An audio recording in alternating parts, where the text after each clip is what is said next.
Vamos lá, perguntas? Eu tenho trabalhado muito em a lei das estatais e eu tenho a minha observação é que ela foi absorvida de uma forma muito diferente nos níveis federal, estadual, municipal e mesmo entre os setores. E várias empresas estatais, especialmente municipais, ou que têm uma proximidade muito grande, ainda estão esperando para ver se a lei vai pegar. Eu não estou brincando, eu ouvi isso numa aula, tá? E eu acho que, então, a experiência que a gente tem aí com relação à absorção da lei da 13.303 nas estatais, ela é absolutamente volátil. E eu gostaria de saber se você tem alguma sugestão de como é que isso pode ser transformado em alguma coisa mais presente para aqueles que estão querendo que a lei realmente pegue dentro das suas empresas. Porque a minha percepção, com a minha experiência aí de profissional, é que na maioria das estatais existe um corpo técnico extremamente favorável a essa lei, eu diria até entusiasmado com essa lei e vendo nela talvez a última possibilidade de retomar aquela credibilidade que o setor estatal precisa. E a gente precisa ter instrumentos de replicação, de informação, de como isso pode ser feito. Eu acho que o grande problema também é que onde ela está pegando, está ficando parecendo que é uma ilha, e não algo que deve ser adotado por todos. Como fazer isso? A provocação é boa. Eu diria não só a lei das estatais, mas mesmo lei anticorrupção, as esferas são muito distintas na aplicação. A gente vê agora alguns movimentos dos estados, como foi citado, mas terem suas regras de anticorrupção também. Mas no Brasil são muitas realidades, né? Você olhar para 5.500 municípios, todos têm empresa estatal de menor ou maior porte. Essa lei, ela trouxe um corte, se não me engano, 90 milhões de reais para fins de implementação, digamos, completa dela. Valores menores, valores de empresas com capital menor podem ter regras mais simples, mas também a gente não sabe muito bem quais são, assim, claramente, né? O ponto ela exige um sarrafo muito alto. Um sarrafo muito alto, você vai colocar um grande conjunto de empresas fora dele. Eles não vão passar no teste. Eu fiz questão de colocar ali as exigências que ela trouxe. O fato de ser uma lei nacional já é um ponto de atenção, né? Se fosse uma lei federal, talvez fosse maior facilidade de implementação, até por conta de estrutura, de CGPARs, e SESTs, e ministérios, etc., que já existe. Entretanto, se a gente olha para os 27 estados, com realidades tão díspares. Uma coisa curiosa foi exatamente vários estados não terem feito suas leis próprias, terem deixado passar o prazo e caído simplesmente ignoraram, né? Curioso. A prática legislativa estadual não é das mais reconhecidas no Brasil, né? A gente tem muitos nomes de rua, muitos prêmios para pessoas, mas pouca prática legislativa efetiva. E eles perderam essa chance mesmo.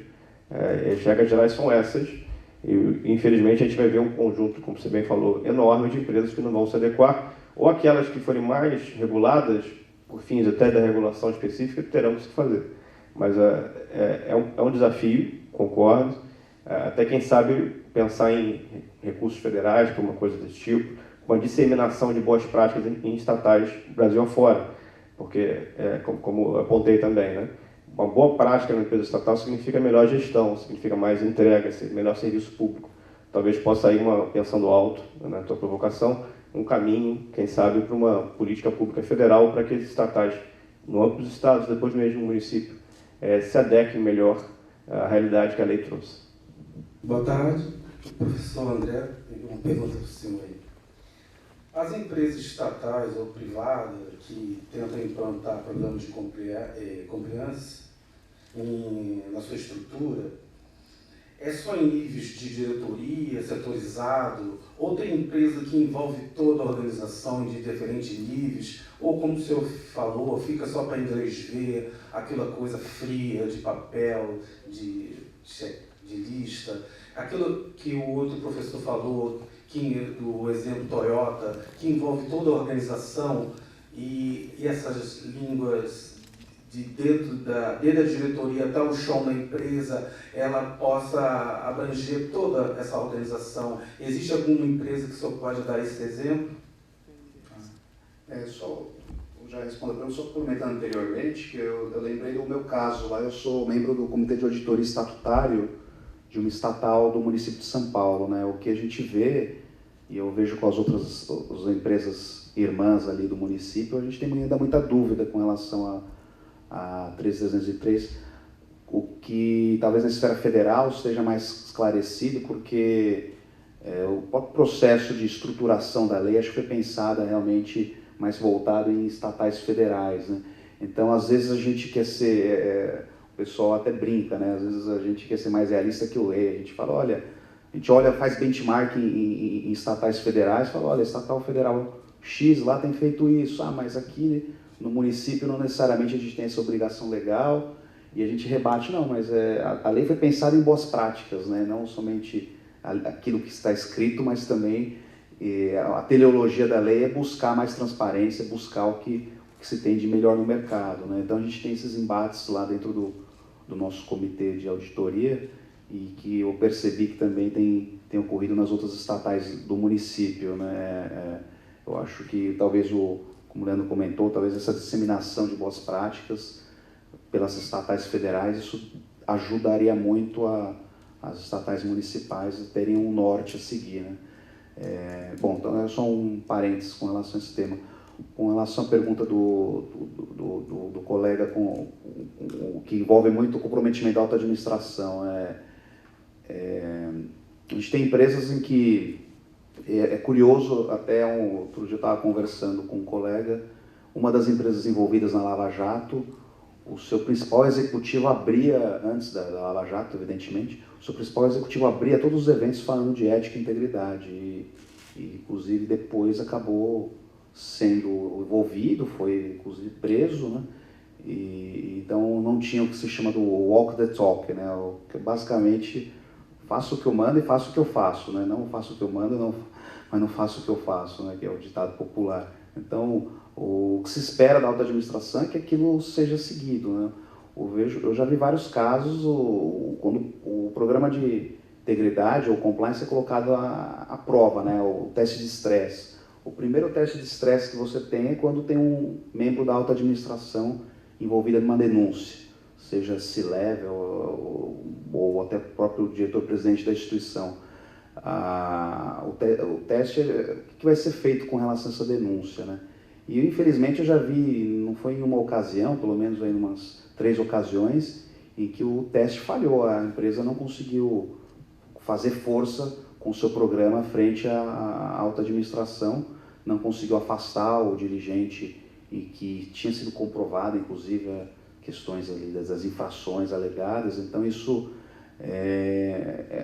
que eu acho que é o grande ponto da virada, né? Enquanto a gente está falando da fase cultural, no sentido de a gente chegar no nível que a empresa não, ela vai tomar medidas, seja com quem for. Então, um exemplo público aí que eu gosto de trazer, eu acho que é o caso que ocorreu na Netflix, né?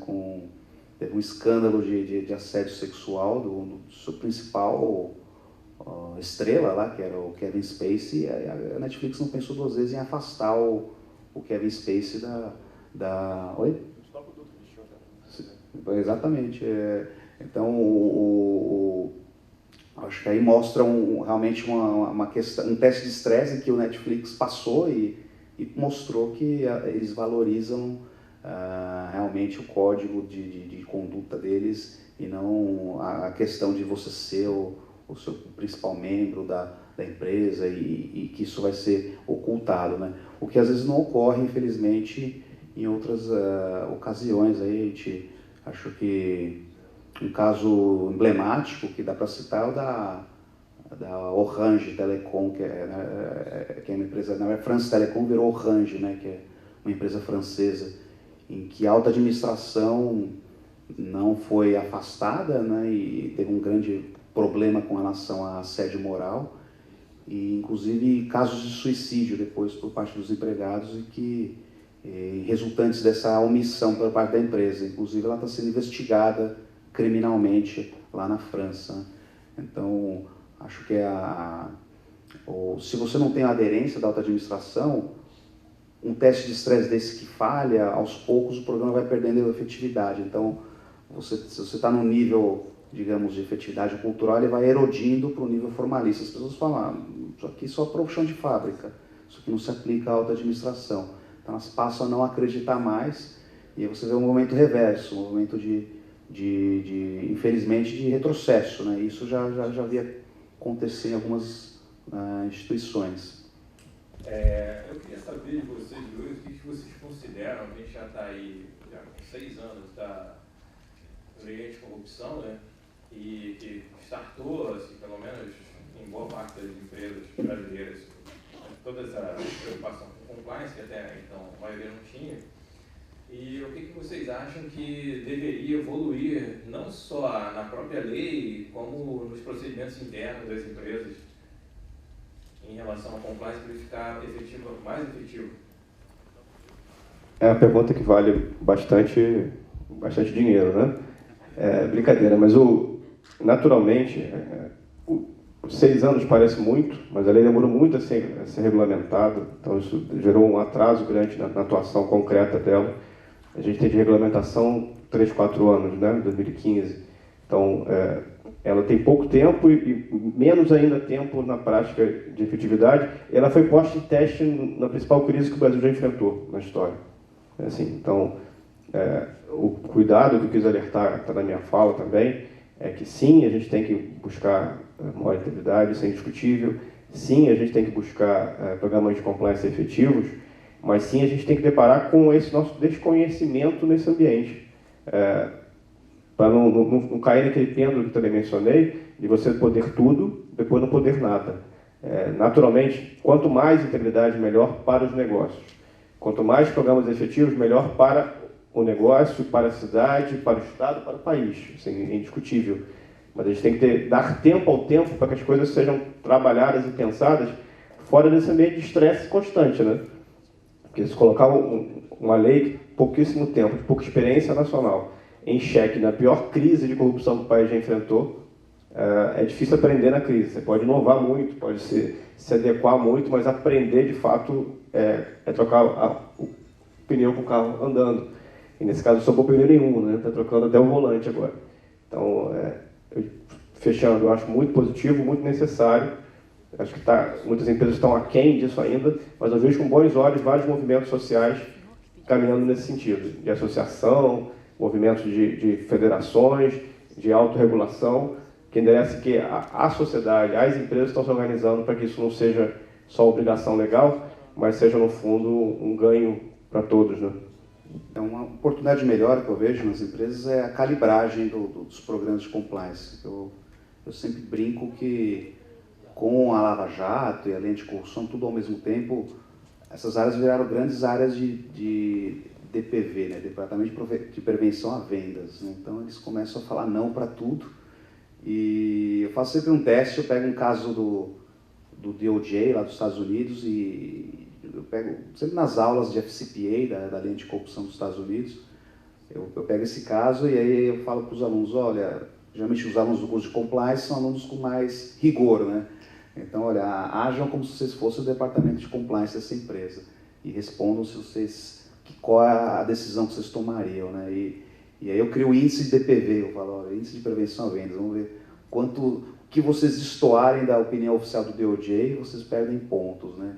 E eles se surpreendem, porque às vezes é muito não, enquanto o próprio regulador americano disse sim. E se a gente está se inspirando muito na experiência norte-americana, eu acho difícil que os reguladores brasileiros, aí seja CGU ou locais, como estaduais e municipais, interpretariam de outra maneira. Então, às vezes, eu acho que o rigor excessivo também traz um descrédito com relação à atuação da área, porque se a área que sempre diz não, inclusive em decisões desarrazoadas, em que o não ali não seria a resposta adequada, é natural nas organizações em que eles vão tentar fazer um certo bypass, né? Eles vão tentar falar, olha, não vamos envolver essa área, vamos ocultar, e aí você perde a efetividade porque isso fica invisível, né? O problema fica invisível para a área e você descobre só depois. Então, a ideia de que seja mais colaborativo do que somente negativo, de falar não, acho que esse é um ponto de aprimoramento e ainda as empresas ainda não chegaram nesse nível, a grande maioria, né? Não vou dizer todas, mas a grande maioria ainda está tentando calibrar a régua ainda. Às vezes a régua está muito alta, estão tentando baixar um pouco a régua para fluir melhor os negócios também. Acho que essa é a grande oportunidade de melhora que a gente tem aí nos próximos anos.